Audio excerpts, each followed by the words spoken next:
My name's Kurt Carlson, and I work for Marathon Brake Systems. I am the Director of Sales for Canada. And I'm Scott Myers. I'm the Director of Marketing at Marathon Brake, and I also have a long background in R&D of friction materials.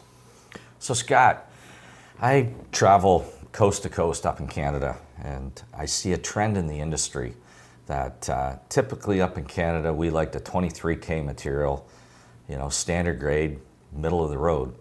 But there's a trend up there moving to a 20K material, especially in Ontario and Quebec and some of the prairie provinces.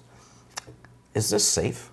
It is safe, Kurt. I think in most instances it is in the best interest of a fleet out there to match the friction level of the gross axle weight rating of the equipment that they have. So for instance, if they have 20,000 pound gross axle weight rating axles, they should use a 20,000 pound material.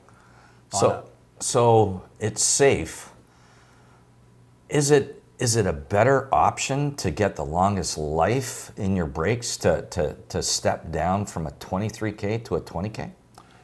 It's definitely an emotional issue.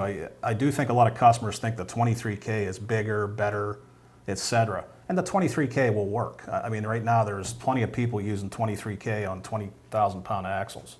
The difference you'll get if you use the 20K instead of the 23K is you'll see improvements in things like lining life, noise on the wheel end, and wheel end component wear as well as the lining life.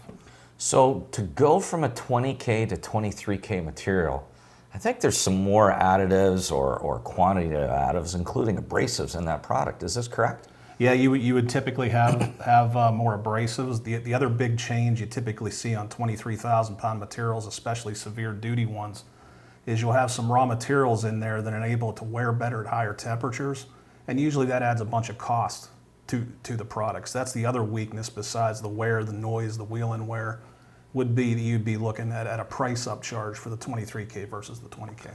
So in essence, customers could buy a premium 20K material for probably the same price as a mid-range 23K and get better life and be just as safe as a 23K block. That's true. That's all true. Thanks, Scott. You cleared up a lot of questions I had.